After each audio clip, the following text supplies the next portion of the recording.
Alright, mag-update lang tayo ngayon sa video ito ng list of recorded online lending platform ng SEC. Linawin ko sa video ito yung list ng mga online lending platform at yung mga online loan app nila na pwede at pinayagan mag-operate ng Securities and Exchange Commission. Update po ito ngayong April 29, 2026, okay? Pero bago natin simulan yan ay maglalambing po muna ako sa inyo na pakipollow po at pakisuportahan po ang aking mga social media account, ang Facebook, TikTok at ang aking YouTube channel. At kung nakatulong sa inyo ang video ito ay malaking tulong din po ang simpleng pag-like, malaking tulong din po ang simpleng pag-share at para updated po kayo sa mga usapang online lending apps ay pakihit lang po ang notification bell.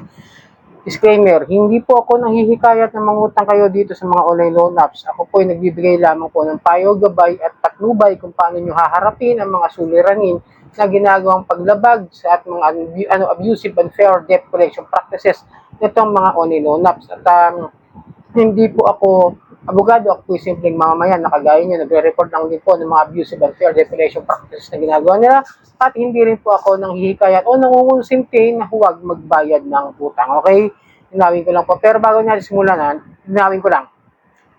Hindi porket nandito sa list at pinayagan ng SEC ang mga online loan na ito at ang kanilang mga online lending platform na maaari natin i-download sa Play Store, sa App Store, sa website at kung saan man natin pwedeng i-download ay legit na kagad. Alalahanan nyo, 80 to 90% ng mga nasa list na ito is most complained dahil nga sa mga paglabag sa unfair debt collections, sa mga panghaharas at sa mga pamamahiya, sa mga pagkolekta ng ating mga data, itong mga ating mga data privacy, pati yung mga contacts at lahat ng mga info na kailangan natin na dapat ay tutuusin ay dapat pang atin lang at privado. Minsan nga may mga lumalabag dyan na kumukuha pa ng mga SSS, pag-ibig, GCash transaction, PRC license, halos lahat. Kulang na lang kunin yung pagkatao mo pagkatapos i-upload sa kanilang system, no? Kaya maging maingat kayo sa pag-utang dito sa mga online outlet na ito. Ito, papakita ko sa inyo yung mga list na ito. Ito, meron tayong mayroon akong ginawang video o yung screen record ko po, yung list, para kayo na po yung tumingin at basahin nyo na lang, unawain nyo po kung ano yung mga nakalagay dyan. Pag may mga nakita kayo mga revoke at na-lift yung mga revocation nila, ibig sabihin po, legal na po yung magpautang ulit. Yung mga na-revoke, nakabalik na rin po. At yung iba, nagpalit na rin ng mga pangalan. Ito po, papakita ko sa inyo sa screen record na ito, yung aking nakita doon sa list of recorded online lending platform ng SEC. Okay?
So kung may mga katanungan kayo doon sa pinakita ko sa inyong video o screen record na ginawa ko doon sa website ng SEC List of Recorded Online Lending Platform, na medyo magtataka kayo dahil ang dami dyan na halos lahat complain. Yung iba, napansin nyo, may mga bago ako nakita ng mga pangalan na yung mga bagong pangalan yun na nagpalit ng pangalan, yun yung mga most complain at mga dating na-raid at yung mga talagang halos nasa PNP at PAOK, yung mga ma-issue ng mga OLA na yan, maniwala kayo sa hindi, no? Kaya nagugulat din ako dito sa mga update itong SEC sa kanilang mga recorded online lending platform na pinapayagan nila mag-operate. Biruin mo, halos tambak yung reklamo, halos tambak yung harassment, tambak yung complaint. Tapos ang gagawin, magpapalit lang ng pangalan, tapos papayagan. Di ba dapat mas maging mahigpit? Ano naman meron man nakalagay dyan na na yung MC-19 na SEC Memorandum Circular 19 Series Dash-Up 2019 na kung ano yung mga dapat nilang sundin, na dapat nilang gawin, kung paano yun. Tapos meron ding unfair debt collection practices na kung saan yung bawal, yun yung mas ginagawa at patuloy na ginagawa ng mga yan, di ba? Bilang na bilang sa daliri kung ano yung mga matitinulang dyan ng mga online loan app, sa totoo lang, no? Ang yung talaga medyo maanuhan ko lang talaga, mabasasabi ko lang na lihitin mo dyan na hindi nang haharas yung tala at saka yung bilis.